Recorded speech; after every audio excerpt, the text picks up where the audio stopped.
تو اس وقت چونکہ معیار نہیں تھا فوج میں کوئی، تو وقتی طور پر کر لیا تھا، لیکن جنگ عظیم کے بعد اب یہ سوچا گیا کہ اس فوجیوں کو کیسے الگ کیا جائے، تو ان میں سے بہت سے لوگوں کو جہاز بھر بھر کے یہاں انگلینڈ اور لندن بھیج دیا گیا، اور یہ ہوا کہ یہاں جو تباہی ہوئی تھی جنگ عظیم دوم میں، اس کو دوبارہ بنانے کے لیے اور تمام صنعتیں دوبارہ چلانے کے لیے ان لوگوں کی ضرورت تھی۔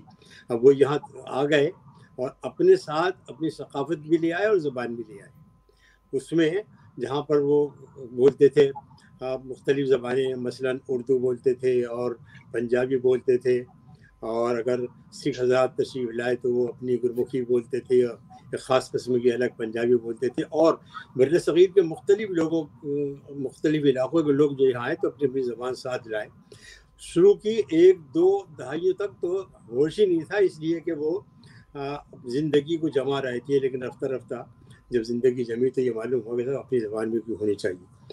چنانچہ ایک بڑا کردار ہماری مساجد نے ادا کیا کہ تقریباً ہر شہر کے برطانیہ کے ہر مسجد میں اہتمام ہوتا تھا کہ چھوٹی موٹی جماعتیں تھیں، اس میں جناب اردو پڑھائی جاتی تھی، تاکہ اپنا جو ورثہ ہے وہ بھی ذہن میں رہے اور ہماری ثقافت بھی زندہ رہے، اور ہمارا بر صغیر سے ایک طرح کا ہمارا تعاون اور ہمارا رابطہ بھی رہے۔ تو ان لوگوں نے بڑے خدمات انجام دی، اور اس کے بعد رفتہ رفتہ یہاں کچھ سیٹرڈے اسکولز وجود میں آ گئے۔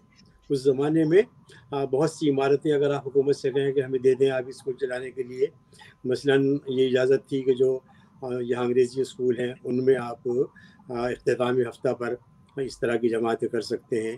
اور میں صرف اطلاع نوز کر رہا ہوں، یہ خدا نخواستہ کوئی ایسی بات نہیں ہے کہ میں اپنا کوئی کام آپ کو بتاؤں، لیکن اس زمانے میں اخبار جنگ کے مرحوم جو ایڈیٹر تھے انہوں نے مجھ سے درخواست کی کہ میں ان بچوں کے لیے کوئی سبق لکھوں، اس لیے کہ اخبار پڑھنے والے تو ہماری عمر کے لوگ ہیں اور نئے بچے تو ظاہر ہے زبان سے نابلد ہوں گے تو کیا پڑھیں گے۔ تو میں نے ایک سلسلہ لکھا اسباق کا، اردو لکھیے، اردو بولیے، اردو پڑھیے، اور یہ سلسلہ مقبول ہوا۔ یہاں تو انگلستان میں اور برطانیہ کے اور دو تین ممالک ہمارے ساتھ ہیں، ویلز ہے اور اسکاٹ لینڈ ہے اور آئرلینڈ ہے، وہاں پر تو یہ ذرا سا اہتمام تھا کہ مساجد میں ہو جاتی تھیں اس طرح کی کلاسز، لیکن یورپ میں چونکہ بہت دور دور کے علاقے ہیں اور بہت کم آبادی تھی وہاں، تو وہاں وہ سلسلہ بہت مقبول ہوا۔ اور جنگ والے کہتے تھے کہ اگر کسی ہفتے آپ وہ اخبار کہیں حاصل نہ کر پائے تو ہمیں لکھیے، ہم آپ کو اس ہفتے کا تراش یا اخبار بھجوا دیں گے۔ تو یہ چھوٹی سی ایک بات صرف اس لیے بتا رہا ہوں کہ اردو کو آگے بڑھانے میں کس طرح کس زاویے سے کام ہوا ہے۔ اور اس کے بعد پھر بہت سے ایسے لوگ تھے جنہوں نے پوری زندگی اس کے لیے وقف کر دی۔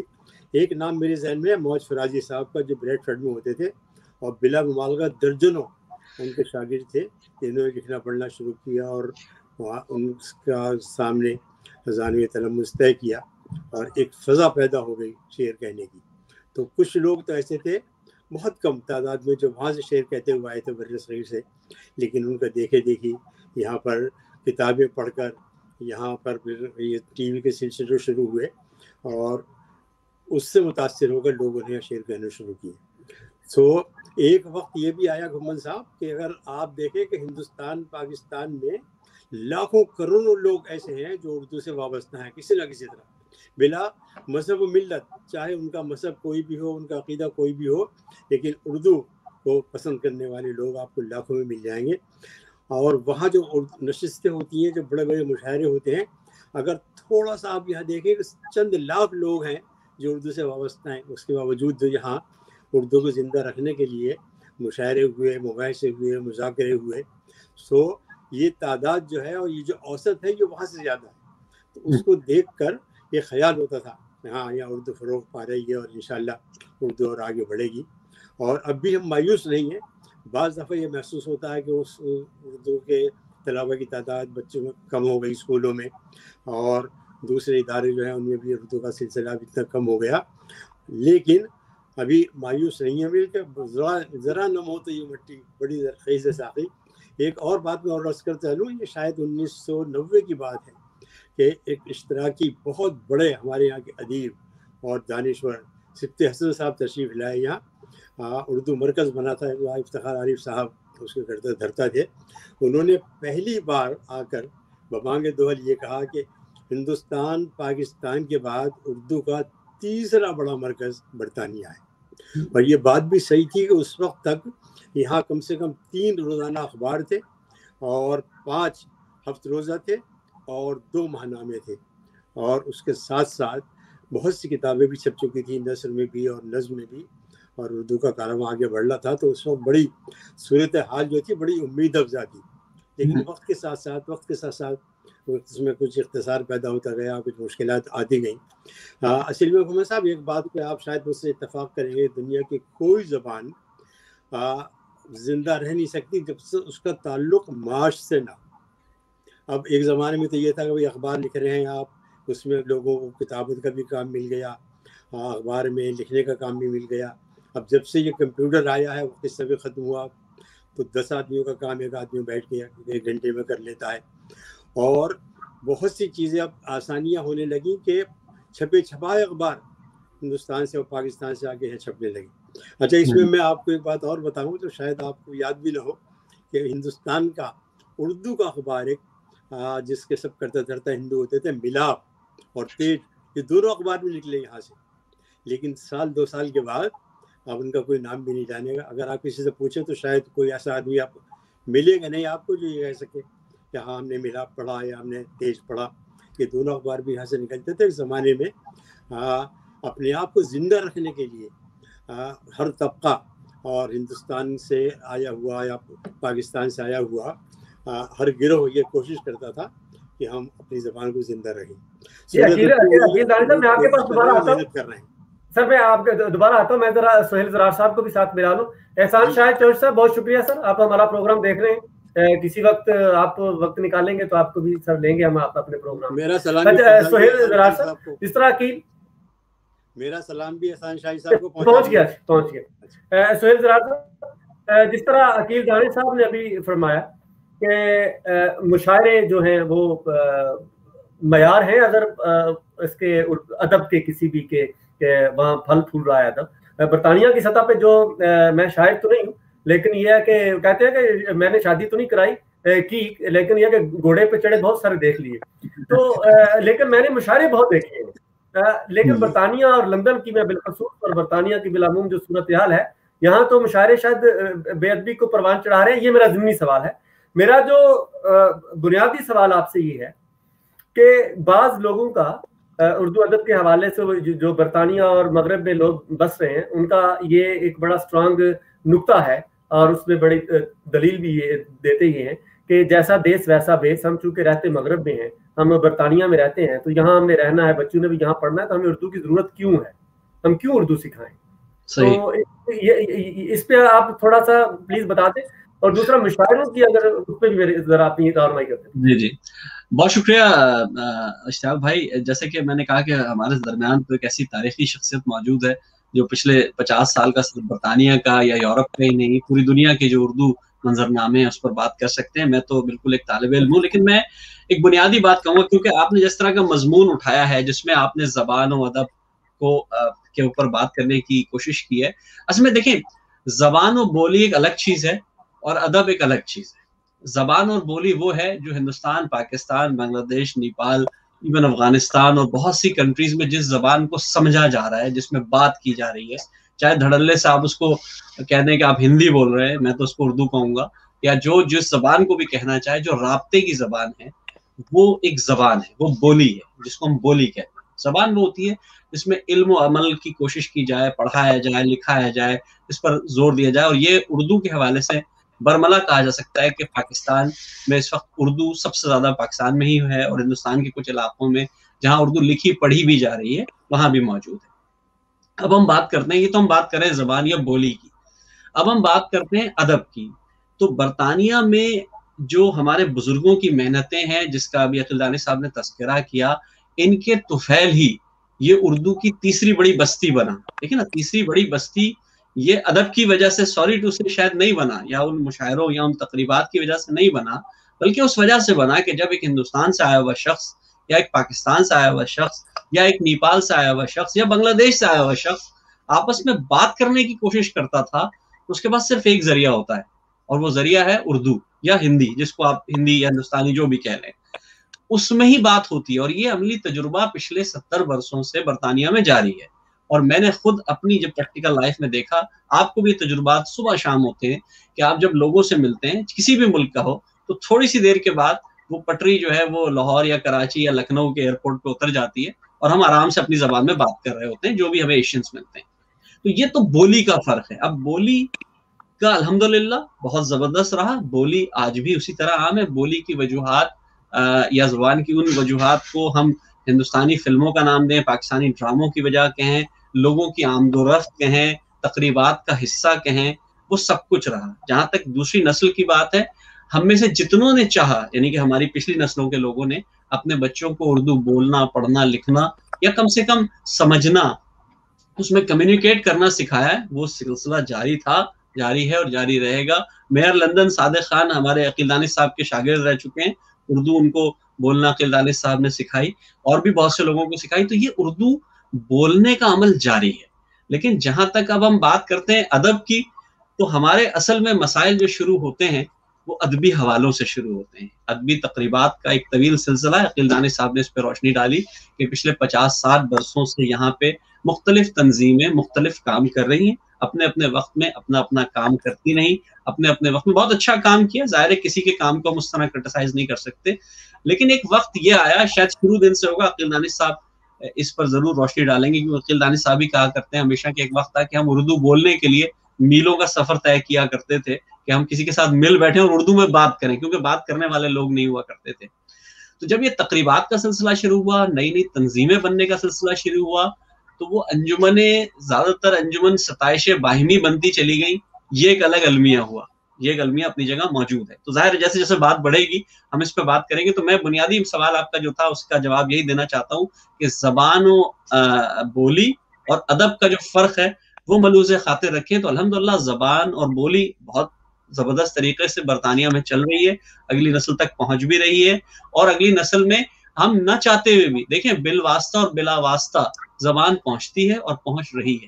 ہاں جہاں ادبی تنظیمیں اور ادبی معاملات کا ہے اس پر ہم ظاہر ابھی بات کرتے رہیں گے. جی عقیل دانش صاحب، سر ہم چونکہ ہمارا موضوع برطانیہ اور مغرب میں جو اردو ادب ہے اس کے حوالے سے ہے. بولی دیکھیے پنجابی جو ہے وہ ایک زبان، اس کا لکھنے کا انداز وہ جو ان کا ہوتا تھا رسم الخط وہ تقریباً ختم ہو گیا، لیکن اب ہم اردو رسم الخط میں ہی لکھتے ہیں. شاید بھارتی پنجاب میں ہو. تو جس طرح سہیل زرار صاحب نے یہ کہا ہے کہ بولنے کی حد تک تو یہ ہماری جو یہاں کے بچے پیدا ہو رہے ہیں وہ اردو یا پنجابی یا وہ زبانیں ہماری مادری وہ سیکھ ہی لیں گے. لیکن جہاں تک اردو ادب کا تعلق ہے، مجھے بھی 18-19 سال ہو گئے، میں نے یہاں پہ جو دیکھا ہے کہ جو ادبی تنظیمیں ہیں آپ ان کے کردار سے ابھی جو خیر بہت زیادہ یہ کھمبیوں کی طرح اگائی ہیں، ان کے جو ادبی تنظیمیں اور یہ جو کام ہیں اگر یہ چہرہ نمائی ان میں سے نکال دی جائے، اس کے علاوہ ان سے کسی نے فیض پایا ہے؟ آپ مطمئن ہیں ان کے کردار سے؟ میں سب سے پہلے تو میں جناب سہیل زرار خلیل صاحب نے جو کچھ فرمایا ہے اس کی تائید بھی کرتا ہوں، اور بڑی خوبصورتی سے انہوں نے زبان کا اور بولی کا فرق بتایا ہے. اور ایک بات میں اور کہتے چلوں گمن صاحب، یہ شاید میرا جملہ تاریخ میں لکھا جائے کہ پنجاب نے جتنی خدمت اردو کی ہے، اردو جہاں پیدا ہوئی تھی وہاں کے لوگوں نے بھی نہیں کی. وجہ اس کی یہ کہ جتنے رسائل، جتنے اخبارات، یعنی میں نے ابھی ذکر کیا آپ کا ملاپ اور تیج، یہ دونوں اخبار جن کے مالکان تھے وہ ہندو تھے لیکن اردو میں اخبار نکالتے تھے، اسی کے پرچار اردو کا تھا. اور پنجاب نے جتنے رسالے نکالے ہیں اور تقسیم کے بعد خصوصاً پنجاب نے جتنی خدمت کی ہے اردو والوں کو ان کا احسان مند ہونا چاہیے ہمیشہ. اور اس کے بعد اب بات آپ مشاعروں کی آئی ہے تو اس میں دو چیزیں ہیں بھائی. ایک تو یہ ہے کہ گندم اگر بہم نرسد بھس غنیمت است، یہ فارسی میں ہے کہ اگر گیہوں میسر نہ ہو تو بھس سے بھی یا بھوسے سے بھی کام چل جائے گا. تو بہت سی جگہ ایسی ہیں کہ جہاں آپ کو بہت سے شعراء ملتے بھی نہیں شعر پڑھنے کے لیے. اگر آپ کوئی نشست منعقد کریں تو ان میں پھر جیسے لوگ بھی آ جائیں ہم ان کو غنیمت سمجھتے ہیں, اور یہ کہ بھائی کم سے کم شوق ہے انہیں آئے, تو اگر آج بہت معیاری نہیں لکھ رہے ہیں تو کل لکھنے لگیں گے. لیکن اس کا تصویر کا ایک اور رخ بھی ہے, اور وہ غالب بہت پہلے کہہ گئے ہیں کہ ہر بلحوث نے حسن پرستی شعار کی, اب آبروئے شیوائے اہل نظر گئی. تو یہ ہونا چاہیے کہ تھوڑا سا محنت کر لیں اس پر آدمی, اور اس کے بعد شعر و شاعری اگر آپ کی گھٹی میں پڑی ہوئی ہے اور آپ کو شوق ہے تو آپ کو کوئی روک نہیں سکتا. میں ایک لطیف بات آپ کو سنانا چاہتا ہوں آپ کے چینل سے, اور شاید سننے والے بھی لطف لیں. ایک بہت بڑے اخبار میں مجھ سے کہا گیا کہ آپ اس کے جو ادبی صفحہ ہے اس کی ادارت کیجیے. جب میں وہاں اخبار میں گیا تو میں نے دیکھا کہ بہت سی ایسی غیر معیاری غزلیں اور نظمیں وہاں تھیں جن کو اگر اس میں چھاپا جا سکتا تھا تو مدیر کو پکڑ لیا جاتا کہ بھائی آپ یہ کیا چھاپ رہے ہیں.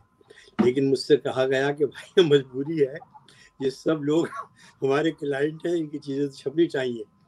تو میں نے اخبار میں کالم شروع کیا اشتیاق صاحب, اس کا نام تھا نئے چراغ, اور ایک شعر گھڑ کے اس پہ لگایا کہ نو کے قلم پہ آ گئے دل میں چھپے جو راز ہیں, شعر ہمارے دوستوں وزن سے بے نیاز ہیں. اور نیچے ایک نوٹ لکھا میں نے کہ جن لوگوں کو شعر کہنے کا شوق ہے وہ ضرور کہیں, لیکن کسی کو اگر دکھا لیا کریں اور تھوڑی سی محنت کر لیں, تھوڑا سا مطالعہ وسیع کر لیں تو یہ سب کے لیے بہت اچھا ہوگا. نتیجہ یہ نکلا کہ 3-4 ہفتے کے بعد مجھ سے کہا گیا کہ بھائی بہت مشکل ہے, لوگ تو مصر ہیں کہ جس طرح بھی وہ لکھ رہے ہیں ان کو چھاپا جائے گا. اور ایک وقت پھر یہ آیا کہ میں نے کہا کہ استعفیٰ میرا با حسرت و یاس. ہاں, تو یہ سلسلہ بھی ہے. اصل میں ایک تو یہ ہے کہ وہ لوگ کم ملتے ہیں کہ جو اپنا وقت کسی کو دے سکیں اور محبت سے اور شفقت سے ان کو بتا سکیں چیزیں.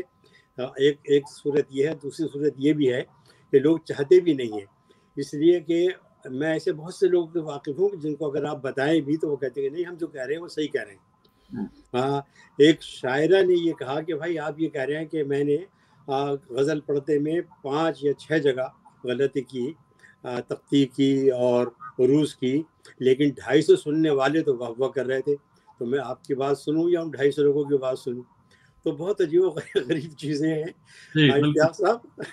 وہ ہر چیز کو دیکھنا پڑتا ہے چاروں طرف سے کہ کہاں کیا ہو رہا ہے. سمجھتا ہوں کہ جو لوگ اس پر محنت نہیں کرتے, کم سے کم ہم لوگوں کو ان کے ساتھ محنت کرنی چاہیے اور بتانا چاہیے کہ ابھی راستہ یہ ہے, اس راستے پر چلیں گے تو آپ کو بھی فائدہ ہوگا, سننے والوں کو بھی فائدہ ہوگا, اور آپ کی شعر کہنے کی استطاعت بھی بڑھے گی اور سننے والے زیادہ لطف حاصل کر سکیں گے.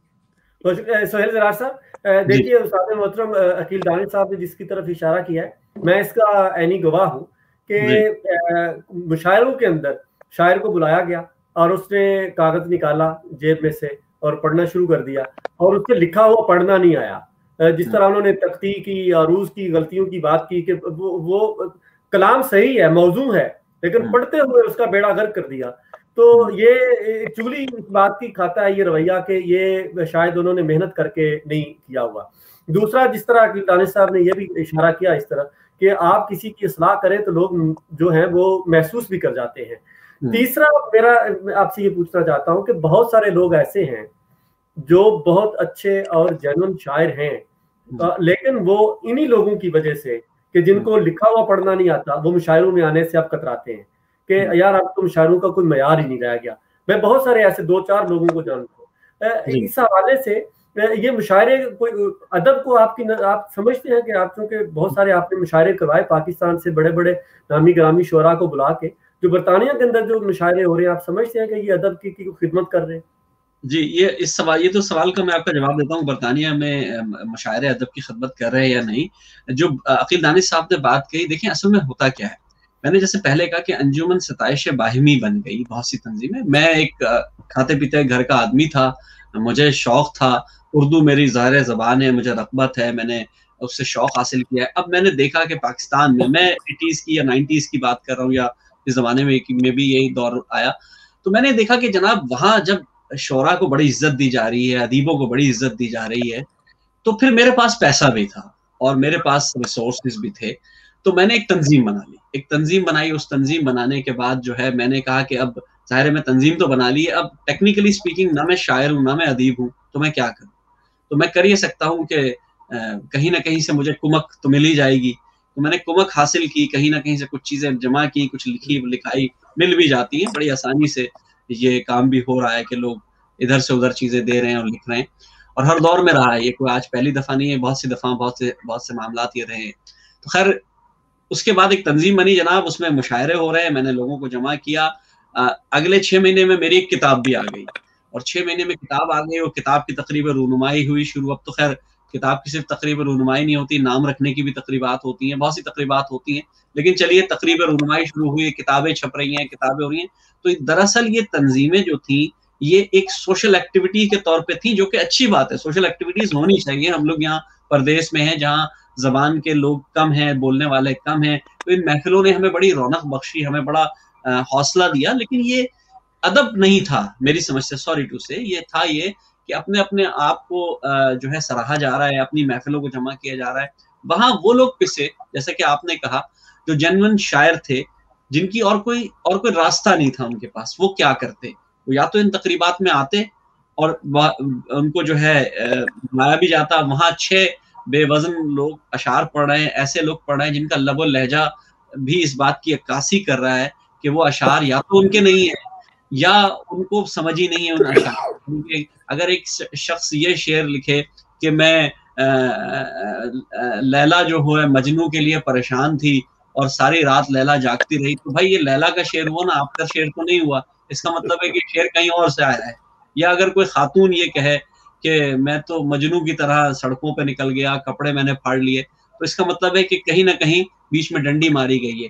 تو ہوا کیا کہ ان مشاعروں کے طفیل جو بہت سی جگہوں پہ ہو رہے ہیں، میں کسی کو ڈینائی نہیں کر رہا، میں یہ نہیں کہہ رہا کہ نہیں ہونا چاہیے. ظاہر ہے لوگ جمع ہوتے ہیں، ادبی تقریبات کا نام بھی ان کو دیا جاتا ہے، ان کو مشاعرہ بھی کہا جاتا ہے، لیکن اس میں سب کچھ ہوتا ہے شاعری کے علاوہ. تو وہاں کیا ہوتا ہے کہ اب تو خیر سوشل میڈیا نے ایک اور مسئلہ یہ کریٹ کر دیا کہ آپ سج بن کے سنور کے تیار ہو کے آئیں. تو جیسے کہ عقیل دانش صاحب نے کہا کہ جیسے انہوں نے جب وہ غزل پیش کی اور جس میں ان کو کہا گیا کہ جناب آپ کی اس شعر میں اشعار میں جو ہے وہ وزن کا مسئلہ تھا، عروض کا مسئلہ تھا، تو انہوں نے ساتھ کہا کہ آپ تو یہ بات کہہ رہے ہیں، یہاں تو 250 لوگوں نے مجھے کیا. اب وہ بات دوسری ہو گئی. اب کیا ہو رہا ہے بھائی، 7 کے لوگوں نے تو میرا لائک کیا ہوا ہے مشاعرہ، 8 کے لوگوں نے تو مجھے جناب وہ جو ہے مجھے سٹار بھیجے ہوئے ہیں، 50 لوگوں نے تو شیئر کیا ہوا ہے. آپ کہہ رہے ہیں کہ میری غزل معیاری نہیں ہے. تو اب اس معیاری غزل کا جو حوالہ بن رہا ہے، خاص کر ہم برطانیہ میں بیٹھے ہیں، یہاں صرف اور صرف سوشل میڈیا کی لائکس بن رہی. جیسے کہ آپ نے اپنے انٹرو میں یا اس میں تبصرے پہ بھی لکھا تھا کہ بہت سے لوگ ان چیزوں کو خشک مضمون سمجھ کے اس طرف شیئر ہی نہیں کریں گے، آنا نہیں چاہیں گے، کیونکہ اور بہت کچھ ہو رہا ہے آج اسی وقت، بہت سے چینلز پہ بہت کچھ ہو رہا ہے. تو ہم کیوں آئے اس طرف؟ ہمیں کیا لینا دینا؟ ہم اپنا کام کر رہے ہیں، شاعری کر رہے ہیں، جیسی بھی ہے، جیسی تیسی بھی ہے وہ کر رہے ہیں. تو میرا ماننا یہ ہے کہ ہمیں یہ نظریہ رکھنا ہوگا کہ اگر آج مشاعروں سے لوگ کٹے ہیں، پہلے میں ابھی پڑھ رہا تھا، ہمارے بہت اچھے دوست ہیں فیضان عارف صاحب، انہوں نے بڑا اچھا مضمون لکھا ہے، میری ان سے تقریباً روزانہ ہفتے میں 2-3 دفعہ بات ہوتی ہے مختلف ایشوز پہ. انہوں نے بڑا اچھا مضمون لکھا کہ ایک دور تھا برطانیہ میں 200 لوگ مشاعرے میں شریک ہوتے تھے، 15 شاعر ہوتے تھے اور سننے والے ہوتے تھے، سب کچھ ہوتی تھی بات، لیکن آہستہ آہستہ وہ معدوم ہوتا چلا گیا. اس میں واقعی قصور سب کا ہے، کسی ایک کا نہیں. بلیم گیم سے کام تو چلے گا نہیں، ہمیں سب کو بلیم اپنے اوپر ایک دوسرے پر لینا ہوگا، ہمیں ان کی دوبارہ آبیاری کرنی ہوگی. اور اصل مسئلہ یہ ہے کہ مشاعروں کو اس ترتیب سے جوڑنا ہوگا. اب میں آپ کو، اگر آپ کے پاس اگر کوئی اور سوال ہے تو کر لیں، تو میں ایک اور اس میں بات ایڈ کرنا چاہوں گا، لیکن اگر آپ چاہیں عقیل بھائی سے کچھ پوچھنا تو پوچھ سکتے ہیں. میں آپ کے پاس آتا ہوں سہیل جلال صاحب. عقیل دانش صاحب، سر میں ایک اور سوال آپ سے پوچھنا چاہتا ہوں، ذرا تھوڑا سا بحث کا رخ دوسری طرف رخ میں چاہتا ہوں. میرا ایک جو سمجھ کے مطابق یہ بھی ہے کہ بہت سارے لوگ یہ کہتے ہیں کہ ادب صرف ادب کے لیے ہونا چاہیے، ادب کو ہم قید نہیں کر سکتے ہیں، اس کو قید نہیں ہونا چاہیے مذہب کے خانے میں، مسلک کے خانے میں، زبان قومیت کے خانے میں. یہ بہت اچھی بات ہے, اس کو بالکل نہیں ہونا چاہیے اس حوالے سے. اس کی ابھی پچھلے دنوں سوشل میڈیا کے اوپر میں نے دیکھا, آپ نے بھی یقیناً اس کو نوٹس کیا آئے گا, کہ علامہ اقبال کے یوم پیدائش پہ بہت سارے لوگوں نے اقبال کو برا بھلا کہنا شروع کر دیا. فیض کا جب آیا تو فیض کو برا بھلا کہنا شروع کر دیا. منٹو کے اوپر اس کو فحش نگاری کے فتوے لگائے. ممتاز مفتی کو انہوں نے کافر کہہ دیا. فیض کو غدار قرار دے دیا. کیا آپ یہ سمجھتے ہیں کہ جب یہ گروہ بندیاں, اور اسی طرح اگر میں تھوڑا سا اس کا وسیع کر دوں سوال کو, اس کا پھر آپ ایک ہی جواب دے دیجیے گا, کہ وہ ادب جس کو گروہ بندیاں, مثلاً کہ ایک ادبی گروہ ہے وہ اپنے مخصوص اپنے فکر کی وہ پرورش کرتا ہے, نشوونما کرتا ہے. دوسرا استاد شاعر ہے وہ اپنے کی اس کو پرورش کرتا ہے. تو یہ جو جتھا بندیاں ہیں ادب کی کسی حوالے سے بھی, ان سے کوئی فائدہ ہوتا ہے یا اس کا نقصان ادب کو ہوتا ہے براہ راست؟ میں عرض کروں, صورتحال یہ ہے کہ ان تمام لوگوں جنہوں نے آپ نے تذکرہ کیا تھا, ان بڑے لوگوں کے پر انہوں نے اعتراض وارد کیے, اور کسی نے کسی کو کوئی نام دے دیا, کسی نے کوئی نام دے دیا. مجھے پکا یقین ہے کہ اگر آپ ان کے پس منظر پر غور کریں گے تو ایسے لوگ اندر سے خالی ہوتے ہیں.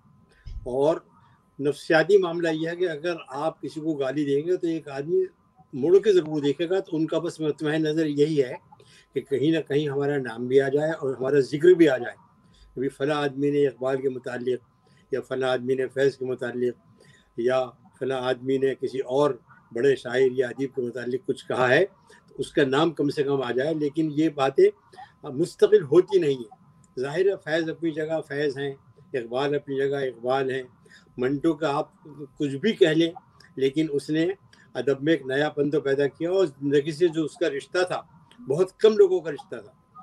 2 آدمی ایسے ہیں ہمارے یہاں, عصمت چغتائی اور منٹو, جن پر الزام لگایا گیا فحاشی کے, لیکن ان کی کتابوں پر مقدمات بھی چلے اور وہ کتابیں اور زیادہ بکیں, اور کسی منصف نے انہیں کوئی سزا نہیں دی, بلکہ یہ کہا کہ بھئی ان کا حق ہے, معاشرے میں جو یہ دیکھتے ہیں وہ یہ لکھیں گے.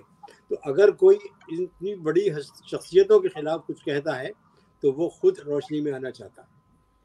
ایک صورت تو یہ ہے, اور دوسری صورت یہ ہے کہ سورج کو اگر آپ چھپانا بھی چاہیں تو سورج چھپ نہیں سکتا. اگر کسی نے ادب تخلیق کیا ہے, کسی نے شعور بخشا ہے پڑھنے والوں کو, تو آپ کتنے ہی اس کے خلاف کچھ بھی کہہ دیں, وہ بات وہیں رہے گی, اور جو دل میں اس نے روشنی پیدا کی ہے وہ ہمیشہ اس کے دل کو بگاتا رہے اس کو پڑھنے کے بعد. جی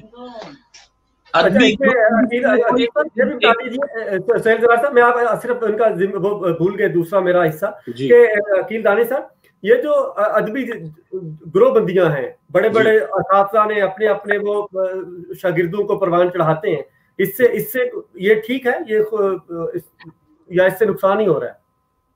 بھائی آپ اگر مطالعہ کریں اردو شعر و ادب کا, تو گروہ بندیاں بہت شروع سے رہی ہیں.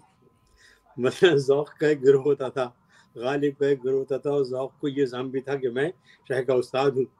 لیکن غالب بڑا شاعر تھا, اور جس دن غالب کو یہ معلوم ہوا کہ ایک فقیر نے اس کی غزل گا کر بھیک مانگنی شروع کی, تو اس نے کہا کہ میں واقعی شاہ کا مصاحب نہیں ہوں, میں واقعی شاعر ہوں. یہ گروہ بندیاں رہی ہیں, اور لوگ اپنے اپنے شاگردوں کو لے کر آتے تھے. لیکن اب اور اس زمانے میں 2 باتیں ہوتی ہیں. اگر ایک استاد شاعر ہے اور اس کے ساتھ 10 لوگ ایسے ہیں کہ جو شاعری سیکھ رہے ہیں یا مشاعروں میں جا رہے ہیں, ان پر وہ واقعی محنت کرتا تھا, اور وہ اندر سے چاہتا تھا کہ ان کے اندر کوئی کمی نہ رہ جائے. آج کل جو گروہ بندی ہے اس کا معیار دوسرا ہے. اس کا معیار یہ ہے کہ اگر ہمارا کسی گروہ سے کوئی واسطہ ہے تو اس میں کوئی آدمی چاہے معیاری لکھ رہا ہے یا نہیں لکھ رہا ہے, چونکہ ہمارا اس کا تعلق ہمارے گروہ سے ہے تو ہم اسے آگے بڑھائیں گے, اور وہ ہر محفل میں ہر شعری نشست میں موجود ہوگا. تو یہ فائدے کی بات نہیں, یہ نقصان کی بات ہے. اس لیے کہ اگر آپ اس کو اس طرح کا آگے بڑھائیں گے تو وہ خود کچھ نہیں کر پائے گا. سہیل زرار صاحب دیکھیے, ممتاز مفتی نے ایک بار یہ کہا کہ میرا اسلام کے اوپر سب سے بڑا احسان یہ ہے کہ میں نے اسلام کو کبھی استعمال نہیں کیا. وہ لوگ کہ جنہوں نے ادب کو استعمال کیا, میں مرکز اردو مرکز لندن میں تھا, اس میں جو صاحب اب میں ترابی صاحب جو مرحوم ہے ابھی ان کا مہینہ پہلے انتقال ہوا ہے، ان کا میں پڑھ رہا تھا انٹرویو میں سن رہا تھا، تو انہوں نے کہا کہ یہاں اردو مرکز لندن میں ایک صاحب آئے تو وہ کیا کرتے تھے کہ اگر وہ شیعہ مکتبہ فکر کا مہمان آتا تھا تو ان کا جو چائے لانے والا تھا اس کا نام تھا فاروق حیدر، ٹھیک ہے جی. اب جب شیعہ مکتبہ فکر کا مہمان آتا تھا تو وہ آواز دیتے تھے حیدر، اور جب کوئی دیوبندی یا دوسرے مکتبہ فکر کا آتا تھا تو اس کو بولتے تھے فاروق چائے لانا. تو جس طرح ان لوگوں نے ادب کو کے ساتھ سرے عام چوک میں زیادتیاں کی ہیں، اور اب وہ بڑے بڑے کرسیاں لے کے اور کر و فر کے ساتھ گھومتے ہیں، تو ادب ایسے لوگوں کے بارے میں بھی تھوڑا سا مجھے بتا دیجیے. اور دوسرا میرا جو میجر سوال ہے آپ سے، اگلا سوال وہ یہ ہے کہ جو شاعر ہے کیا اس کے لیے یہ لازمی شرط نہیں ہے کہ کم سے کم اس کو نثر لکھنی اچھی آنی چاہیے؟ کیونکہ میرا یہ خیال ہے کہ نثر جو ہے وہ ابتدائی چیز ہے اور اس کے بعد شاعری ہوتی ہے. یہاں میجورٹی یہاں پہ جو لوگ ہیں برطانیہ کے اندر شعراء کی جو نوواردان ہیں یا جو سمجھتے ہیں اپنے تائیں کہ وہ بہت بڑے شاعر ہیں، ایک سطر جو ہے وہ نثر کی اچھی نہیں لکھ سکتے ہیں. تو اس پہ بھی تھوڑا سا ہمیں سننے والوں کی رہنمائی کیجیے. میں دو جملے میں عرض کرتا چلوں آپ سے یہاں، دو جملے صرف، کہ آپ نے بڑی نبض پکڑی ہے چیزوں کی.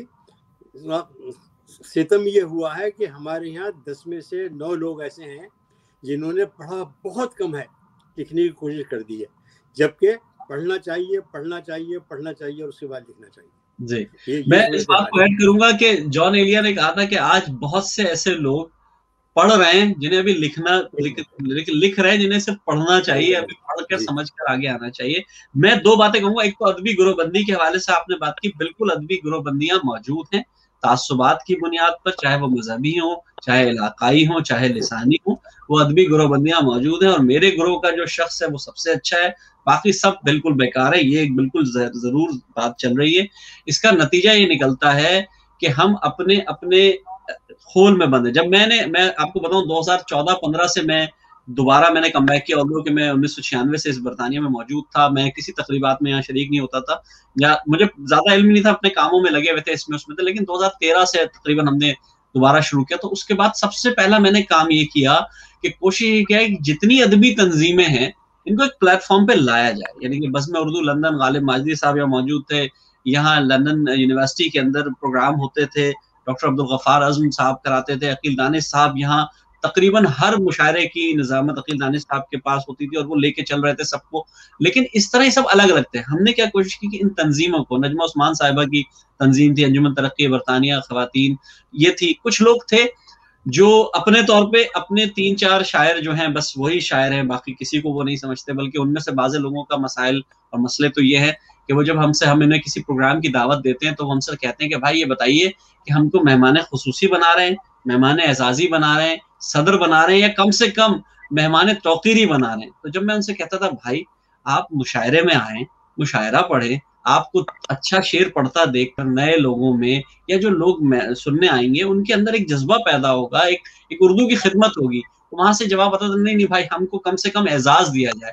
حالانکہ ہم کوئی اعزازیہ نہیں دے رہے ہوتے تھے، لیکن پھر بھی اعزاز دیا جائے. اچھا اس نے جو ہے نا ایک کریٹ کیا ہے، یعنی کہ ایک اپنا حلقہ. پھر سوشل میڈیا نے اس گروہ بندی کو اور فروغ دی. کیوں؟ کیونکہ جب آپ اپنے سوشل ایکٹیوسٹ ہیں، آپ اکاؤنٹ بنا کے بیٹھے ہیں، آپ نے ہزاروں لوگوں کو دنیا بھر سے اپنے ایڈ کر لیا، ان کے اپنے نظریات، مفادات، پھر کچھ آپ نے تصاویروں کا سلسلہ اپنی لگائیں، کچھ ایسے چیزیں کری، کچھ بہت سے نئی ایکٹیویٹیز کی اور نئے کمالات دکھائے. مختلف اشعار میں آپ نے جو ہے جیسے کہ آپ نے کہا کہ مذہبی حوالوں کو استعمال کیا.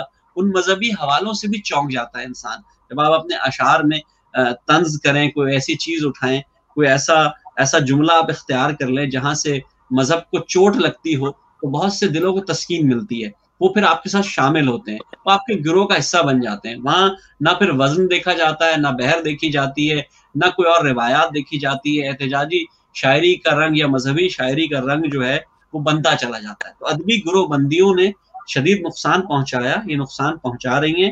اس کی روک تھام بہت ضروری. اس میں جو مذہبی حوالوں سے جو نقطہ آتا ہے وہ نقطہ کہیں کہیں تو بہت صحیح ہے. کچھ جگہوں پہ تو یہ موڑ آتا ہے کہ میں تو ہمیشہ یہ کہتا ہوں کہ میرے جو ادب ہے وہ میرے اندر ہوتا ہے. ادب جو ہے وہ اگر ہم اپنے مذہب کا یا اپنے مذہب کا جو جس مذہب کا بھی ماننے والا ہے اگر وہ اس کا ادب نہیں کرے گا تو پھر اس کے لیے تو شعر لکھنا تو کوئی کمال نہ ہوا نا. اگر اچھا انسان نہیں ہے تو وہ اچھا شاعر نہیں ہو سکتا. میں نہیں مانتا. مطلب لوگ کہتے ہیں بھائی بڑا اچھا شاعر ہے لیکن انسان بڑا واہیات ہے, تو یہ تو غلط چیز ہے, یہ ترتیب غلط ہے, اس کو بدلنا ہو. تیسری بات آپ نے جو اس میں سوال آپ نے اٹھایا کہ استادوں کے حوالے سے, دیکھیں میں تو بہت شدت سے اس کا انکار کرتا ہوں. عقیل دانش صاحب یہاں موجود ہیں, 70 برس سے یہ شعر کے حوالے سے اس وادی میں گھوم رہے ہیں, مختلف 50 برس سے برطانیہ میں لے کے چل رہے ہیں. بہت سے استادوں نے یہاں گھریلو صنعت لگائی ہوئی ہے, اور اس گھریلو صنعت کے ذریعے جو ہے وہ جناب پہلے اشعار ہوتے تھے سادے کاغذ پر اصلاح ہو جاتی تھی, وہ تو ٹھیک تھا, وہاں تک چل رہا تھا. اب سوشل میڈیا نے اس کو جو پورا کمرشل نیٹ ورک بنا دیا ہے, یعنی کہ ایک انڈسٹریل اسٹیٹس بن گئی ہیں, گھریلو صنعت سے وہ انڈسٹریل اسٹیٹس بن گئی ہیں. غزلوں پہ غزلیں چھپ رہی ہیں, کتابوں پہ کتابیں چھپ رہی ہیں, لوگوں کی 25-25 30-30 کتابیں جن میں 2 شعر بھی آپ نہیں نکال سکتے کہ شاید 2 چیزیں بھی نکال دیں تو کام ہوگا. اس کی بنیادی وجہ وہی ہے جس کا اشارہ آپ نے کیا, نہ ہم پڑھتے ہیں, نہ ہمیں نثر سے کوئی تعلق ہے, نہ ہم نثر کی ایک سطر لکھ سکتے ہیں جیسے کہ آپ نے کہا. اس کی وجہ یہ ہے کہ ہم صرف چند اشعار لکھتے ہیں اور چلے جاتے ہیں, اپنا کام کرتے ہیں, ختم کر دیتے ہیں. کچھ لوگوں سے جب بات کی جائے مختلف شعراء کے تعارف کے حوالے سے, اردو کی تاریخ کے حوالے سے, ادب کی تاریخ کے حوالے سے, مختلف شعراء کی زندگیوں کے حوالے سے, انہیں کچھ معلوم نہیں ہوتا. وہ صرف کہہ رہے ہیں بھائی میں اپنا کام کر رہا ہوں. اور المیہ یہ ہے کہ جو کل تک سامع تھے, جو کل تک ایسے لوگ تھے جو آڈینس میں بیٹھ کے واہ واہ کیا کرتے تھے کیونکہ وہ اچھے سخنور تھے, ان کو اچھا سخن شناس ہونا چاہیے تھا, اچھا سخن فہم ہونا چاہیے تھا, وہ سخنوری کی طرف آ گئے. انہوں نے کہا یار جب یہ ایسا شعر کہہ رہا ہے تو بھائی میں بھی کہہ سکتا ہوں گا, آ جاؤں. پھر لکھنے والوں نے, مدد کرنے والوں نے مدد کی, اور آج بہرحال ادبی منظرنامہ کچھ بہت اچھا نہیں ہے میری سمجھ سے. عقیل دانش صاحب, ابھی سہیل زرار صاحب نے جس طرح اساتذہ کی تصحیح کی طرف اشارہ کیا ہے, میں اس حوالے سے بات کو تھوڑا سا آگے بڑھا کے آپ کے پاس آتا ہوں. وہ جو اساتذہ شاعر ہیں جو اصلاح کرتے ہیں, ان میں بھی کچھ 2-3 طبقے ایسے شعراء کے ہیں کہ جو اصلاح کے بھی ان کے اپنے پیمانے ہیں. مثال کے طور پہ ایسے اساتذہ بزرگ پاکستان کے اندر شعراء ہیں کہ وہ اگر کوئی خاتون صرف تصویر بھیج دے تو فری میں اصلاح کر دیتے ہیں. ایسے شعراء میں نے دیکھے ہیں, اتنے سطحی استاد شعراء ہیں کہ آپ کسی جھاڑی کے اوپر سرخ دوپٹہ ڈال دیں اور اس کے اوپر بھی اصلاح کر دیں گے. یہ جو اساتذہ ہیں جو اتنے ڈیلے کریکٹر کے ہیں, ان کے بارے میں بھی آپ مجھے بتائیے. اور دوسرا, آپ نے بھی سوشل میڈیا کے اوپر دیکھا ہوئے گا, سہیل زرار صاحب نے بھی گواہی دیں گے کہ آپ پہلے یہ چیز کہیں ڈھکی چھپی ہوتی تھی کہ آپ نے کسی سے لکھوا لیا یا کسی نے لکھ دیا, پیسے دے دیے, یا کوئی اور آپ نے ڈنر کر لیا کسی کے ساتھ. اب تو یہ ایک بہت دیدہ زیب اشتہار وہ مختلف گروپس کے اندر اور پیجز کے اندر وہ ملتے ہیں, آپ کو سرکولیٹ ہوتے ہیں کہ آپ سستی شاعری ہم سے لکھوائیے, رابطہ نمبر ہوتا ہے اور وہ لوگ ہوتے ہیں. یہ ہم کس طرف اس کی کوئی تو تدبیر ہونی چاہیے کہ اس کی حوصلہ شکنی ہو. ہاں, محمد صاحب ایک رسالہ نکلتا تھا دلی سے, بہت مشہور زمانہ, خوشتر گرامی کا, 20ویں صدی اس کا نام تھا. اس میں ہر مہینے ایک اشتہار چھپتا تھا ہمارے بچپن میں کہ اگر آپ کسی غزل پر, کسی نظم پر یا کسی افسانے پر اصلاح کرانا چاہتے ہیں تو حضرت آسی رام نگری سے استفادہ کریں اور ان کا پتہ یہ انہیں بھیج دیں. تو ہم بہت اس شش و پنج میں تھے کہ بھائی یہ کیسا ہوتا ہوگا اور کیا ہوتا ہوگا. تو کسی نے بتایا کہ ان صاحب کا پیشہ ہی یہ ہے کہ اگر کوئی ان کو اصلاح کے لیے بھیجے تو اس سے پھر وہ کہیں گے بھائی اتنے پیسے آپ بھیج دیجیے, میں اصلاح کروں گا. تو وہ تو معاش کا سلسلہ سمجھ میں آتا ہے, لیکن یہ جو آپ نے جس طرح اشارہ کیا ہے لال دوپٹے کی طرف, تو یہ بھی ایک فہم کیجی کا ایک مسئلہ ہے. یہ جو کجی ہے یہ لوگوں کو پتہ نہیں کہاں کس زاویے سے اکساتی ہے اور کیا کیا چیزیں دیکھنے میں آتی ہیں. اچھا, وہ یہ بھول جاتے ہیں پھر کہ شعر کیا چیز ہے, ادب کیا چیز ہے اور اصلاح کیا چیز ہے. اس کے پیچھے جو کچھ پس منظر میں آپ نے اشارہ کیا ہے سب وہی ہوتا ہے, اور یہ ذہنی تلفظ ایک چیز ہے. یہ تو یہ لذت کے لیے یا اطراف میں یہ بتانے کے لیے کہ فلاں جو کسی اور خاص جن سے تعلق رکھتے ہیں لوگ، وہ بھی ہمارے حلقہ اس میں اشعار میں احباب میں شامل ہیں، اور ہم ان کے اشعار کی بھی تشریح کرتے ہیں. بہت مختلف چیزیں ہیں یہ، لیکن اس سے نقصان پہنچتا ہے. جو محنت کر کے لکھنے والے ہیں اور جو محنت کر کے سیکھنے والے ہیں، ان کی بڑی دل شکنی ہوتی ہے. وہ ان کو یا تو ایسے مواقع نصیب نہیں ہوتے، یا پھر ان کا ضمیر ان سے کہتا ہے کہ نہیں، اس طرح کی چیزیں جو ہیں وہ ہمارے لیے مناسب نہیں ہیں، اور ہمیں کسی ایسے آدمی کے دامن پکڑنا چاہیے جو واقعی ہمیں کچھ سکھا سکے. اچھا، بنیادی بات اشتیاق صاحب پھر وہی مطالعے پر پہنچتی ہے. ایسی بہت سی کتابیں ہیں اردو میں کہ اگر آپ پڑھ لیں انہیں تو کم سے کم بنیادی جو عروض ہیں اور بنیادی جو اوزان ہیں ان سے آپ واقف ہو جاتے ہیں. بہت زیادہ اس میں تفصیل میں جاننے کی ضرورت نہیں ہوتی، لیکن بڑی مشکل یہ ہے کہ لوگ وہ بھی نہیں پڑھتے. تو تھوڑا سا اگر وہ پڑھ لیں اس پہ، اور تھوڑا سا اپنے اطراف میں دیکھ لیں کہ کہاں کیا ہوتا ہے. اصل میں ادب جو ہے نا، ایک زمانے میں ایک نعرہ لگا تھا کہ ادب میں جمود پیدا ہو گیا. میں سمجھتا ہوں نہیں. میرا ایمان یہ ہے کہ زندگی جامد ہو ہی نہیں سکتی.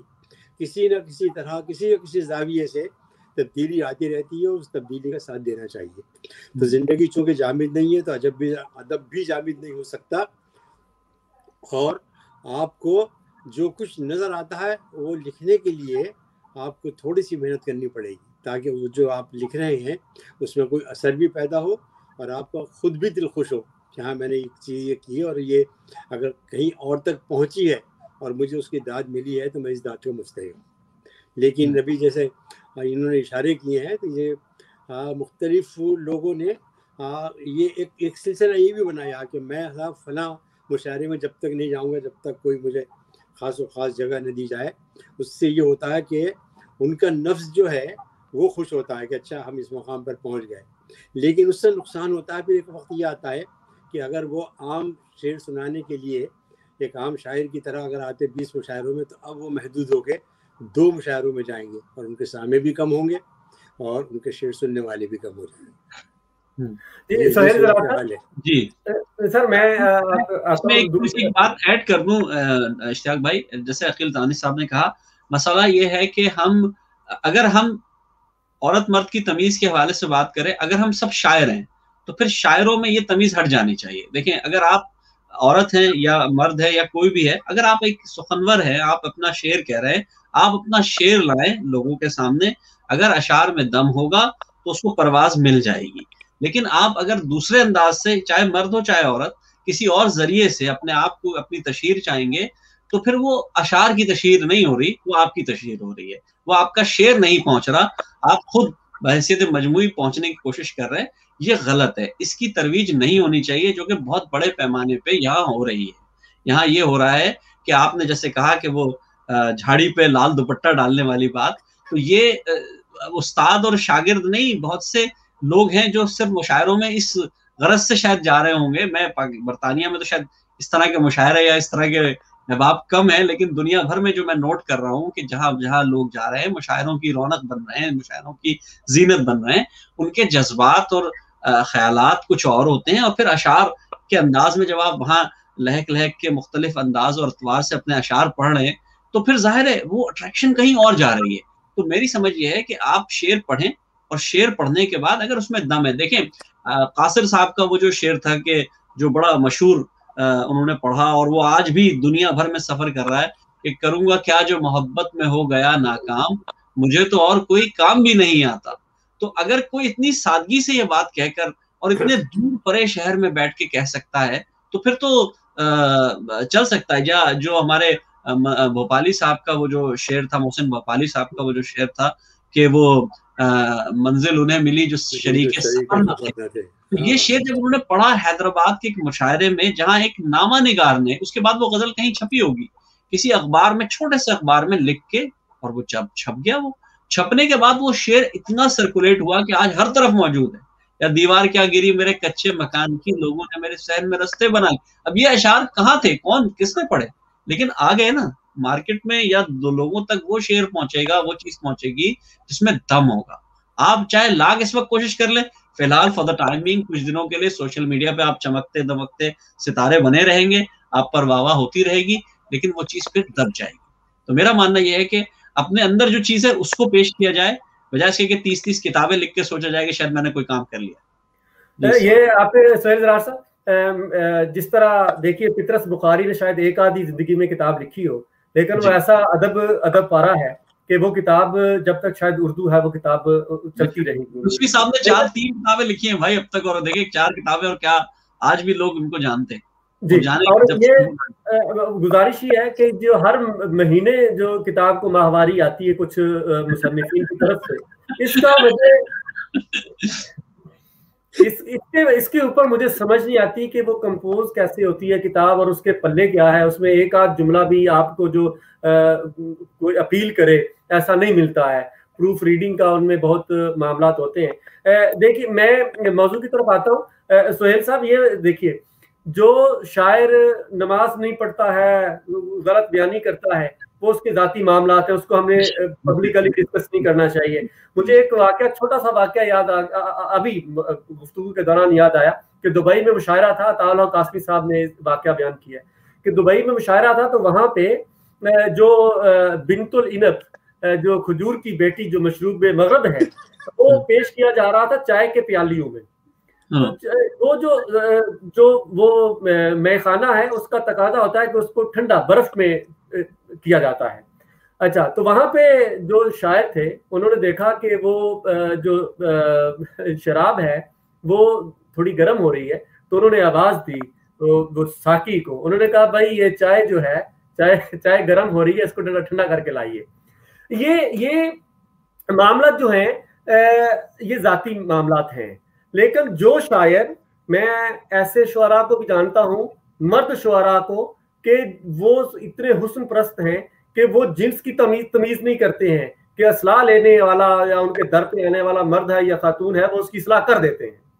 ایسے جو لوگ ہیں, اس طرح کے لوگوں کے بارے میں, اور اللہ تعالیٰ نے انہیں جو مقام اور نام دیا ہے اس سے بہت نیچے آ کے وہ ایسی حرکتیں کرتے ہیں. اس سے ادب کا میں یہ سمجھتا ہوں کہ یہ برابر کے ذمہ دار ہیں ادب کے ساتھ زیادتی کے اور ادب کا معیار گرنے کے, یہ استاد شعراء بھی. باقی ایسے آپ کے سامنے بھی واقعات ہوں گے کہ ایک نسوانی آواز کے اوپر ایسے ٹھرکی قسم کے اساتذہ ہیں کہ فوٹ کے اوپر انہوں نے پورے دیباچے لکھ دیے, پڑھا ہی نہیں ہے, اور وہ پیش لفظ اور مقدمے اور وہ کتابیں لکھ دی. ایسے اساتذہ اور شعراء جو اصلاح کے نام پہ جو اپنی حوث پوری کرتے ہیں, یہ ان کو آپ کس کھاتے میں ڈالیں گے؟ دوسرا جی آپ بولیے, بتائیے. اصلاح اور اسلحہ میں فرق ہے. تو ہوا یہ کہ بس معاملہ کچھ اور تھا, بات کہیں اور نکل گئی. لیکن ہوتا یہ ہے کہ جب لوگ اصلاح کے حوالے سے سوچتے ہیں, میں نے جیسے کہا کہ استاد محترم یہاں موجود ہے عقیل دانش صاحب, انہوں نے تذکرہ کیا. آپ نے کہا کتابوں کی بات کی. حضور میرے درمیان اور آپ کے درمیان ہم خوش نصیب ایسی شخصیت موجود ہے جس نے 50 برس سے کتابیں لکھی, کالم لکھے, غزلیں لکھی. فی البدی میں ان کا کوئی جواب نہیں ہے. لیکن اگر آپ ان سے پوچھیں کہ آپ کی شاعری کی کتنی کتابیں آئی ہیں, تو آپ کو بتائیں گے کہ 1 کتاب آئی ہے صرف. حضرت جان ایلیا جو ان کے بھی استاد تھے, ہمارے آئیڈیل شخصیت ہیں, انتقال کے وقت صرف 1 کتاب آئی تھی 60 برس کی عمر میں, پہلی کتاب. تو مسئلہ یہ ہے کہ جب لوگ یہ سوچیں نا کہ چھپنا کیا ہے, کیا چھپنا کی بات نہیں ہو رہی, چھپنا کیا چھپنا ہے. اصل سوال یہ ہے, سب کچھ چھاپنا ہے تو چھاپنے کیا ہے, اس میں کون پوچھ رہا ہے آپ کو. آپ نے کاپی پیسٹ ماری, آج کا ٹیکنیکل دور ہے, آپ نے سب کچھ چھاپ دیا, جو جائے چھپ رہا ہے. اب ایک بحث چھڑ جائے, بھائی یہ غزل تو میری تھی. ابھی آپ دیکھتے ہیں سوشل میڈیا پہ جنگ چل رہی تھی, بھائی جان یہ شعر تو میں نے ابھی 4 سال پہلے کہا تھا, آپ نے کیسے کہہ دیا. تو بھائی 4 سال پہلے آپ کو خیال آ گیا, آج مجھے خیال آ گیا, کیا کروں میں نے کہہ دیا, کیا کر سکتے ہیں. تو مسئلہ یہ ہے کہ یہ کتابیں چھپنے اور کتابوں کی جو دوڑ لگنے کا کام ہے, یا جو رونمائی ہو رہی ہے. ابھی ایک اور المیہ ہے, عقیل دانش صاحب کا 70 برس کا کام اور بہت سے لوگوں کا کام موجود ہے. ان کے اوپر مقالے لکھنے چاہیے, ان پہ ریسرچ ہونی چاہیے. لیکن طرفہ تماشا یہ ہے کہ نہ ان بیچاروں پہ ریسرچ ہو رہی ہے, نہ ان پہ PhD ہو رہا ہے, نہ ان پہ مقالے لکھے جا رہے ہیں.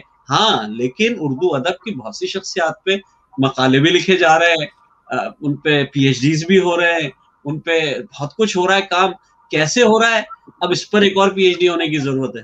اس پر بھی ایک PhD ہونا چاہیے کہ جن پر ہو رہا ہے وہ کہاں کہاں کون سے ریسورسز استعمال کر کے اپنے اوپر پی ایچ ڈی بھی کروا رہے ہیں, اپنے اوپر مقالے بھی لکھوا رہے ہیں, اپنے اوپر کتابیں بھی لکھوا رہے ہیں.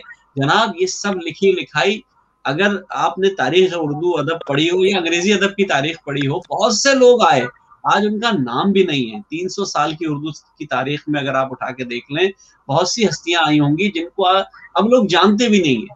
لیکن آج کے دور کا کیونکہ سوشل میڈیائی دور ہے, ہم ان سب چیزوں کا فائدہ اٹھا رہے ہیں. ہم روزانہ صبح اٹھ کے اگر ہم ایک غزل نہیں لگائیں گے, اگر کوئی تقریب کی تصویر نہیں لگائیں گے, اگر ہم کوئی اپنی کوئی اچھوتی بات, جس کو اچھوتی بات کہتے ہیں کہ بھئی کوئی آج جو ہے پھول میں سے خوشبو آئی اور اس خوشبو نے میرے گھر کو جو ہے وہ اپنے حصار میں لے لیا, جناب یہ لکھ کے لگا دیا, اب اس پہ واہ واہ شروع ہو گئی, اس پہ لائک شروع ہو گئے, اس پہ نئی نئی باتیں شروع ہو گئی. تو یہ دور ہے. عقیل رانی صاحب موجود ہیں, یہ نہ سوشل میڈیا سے واقف ہیں, نہ فیس بک ان کا اکاؤنٹ ہے, نہ واٹس ایپ اکاؤنٹ ہے, لیکن الحمدللہ آج میں اور آپ ان کو چاہ رہے ہیں, بیٹھے ہوئے ہم سے بات کر رہے ہیں اس لیے کہ ان کا کام ہے. تو جو کام کرے گا وہ رہ جائے گا. ٹھڑک کا لفظ آپ نے استعمال کیا, یہ بہرحال یہ ساتھ ساتھ ہے, یہ چل رہی ہے اردو ادب کے ساتھ بھی اور ہماری زندگی کے مختلف حوالوں کے ساتھ بھی چل رہی ہے. یہ چلانے والے بھی موجود ہیں اور اس کے ساتھ چلنے والے بھی موجود ہیں. آپ کی طرف آتا ہوں سر. ہم نے اساتذہ کے قدموں میں ہم بھی بیٹھے ہیں, آپ کے ساتھ سے بھی بہت اپنا تعلق خاطر رہا. پہلے ہم نے یہی سنا ہے بزرگوں سے, اساتذہ سے, کہ شاعری میں آمد ہوتی ہے کہ آپ اتر رہا ہے, الہام ہو رہا ہے, اور یا آورد ہوتی ہے کہ آپ زور لگا کے آپ کو کوئی کہہ دیتا ہے کہ یار کہ آورد ہے.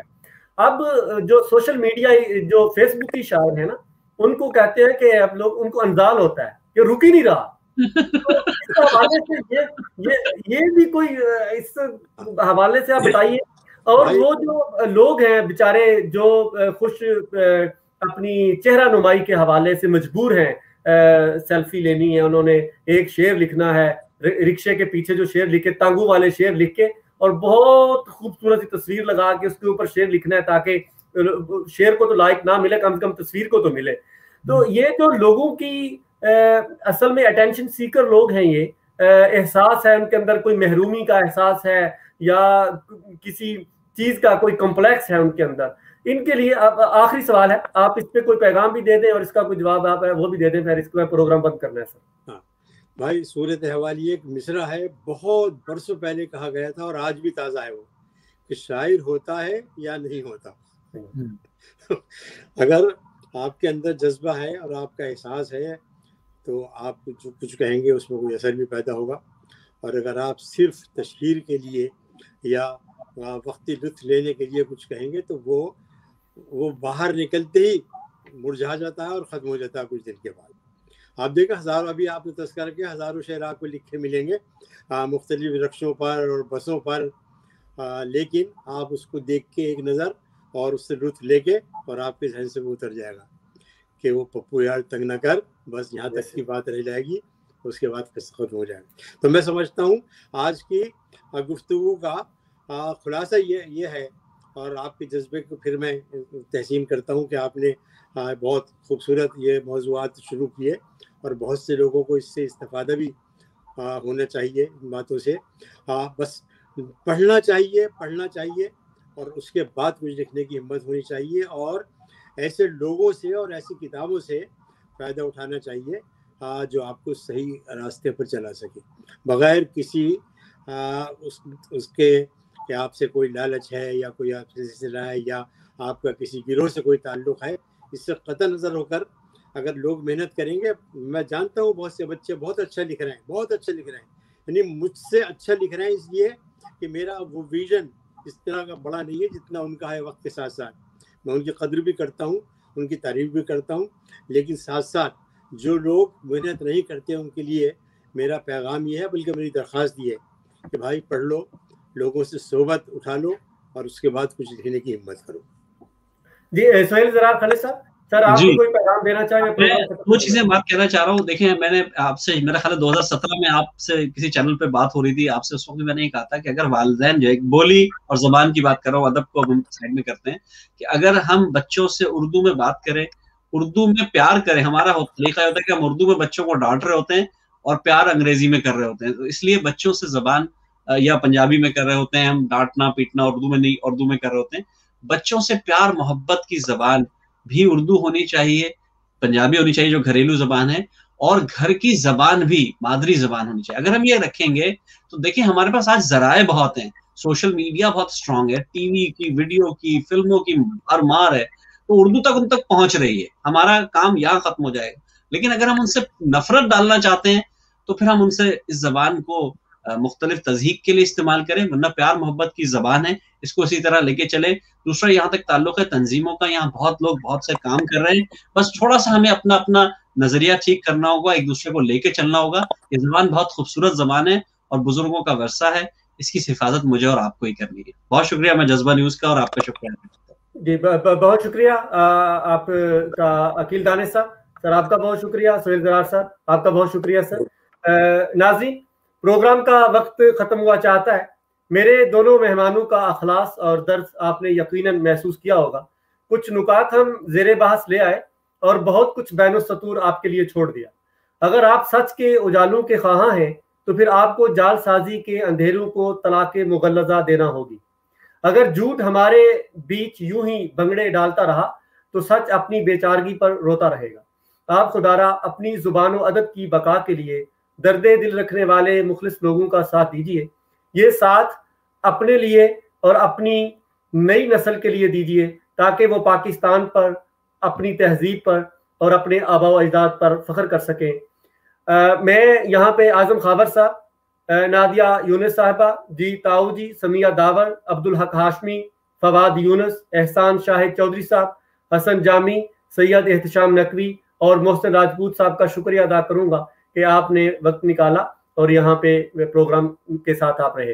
ناظرین مجھے اب اشتیاق گمن کو لنڈن اسٹوڈیو سے اجازت دیجیے. سوموار والے دن آپ کے ساتھ ایک نئے مہمان کے ساتھ اور نئے موضوع کے ساتھ میں حاضر خدمت ہوں گا.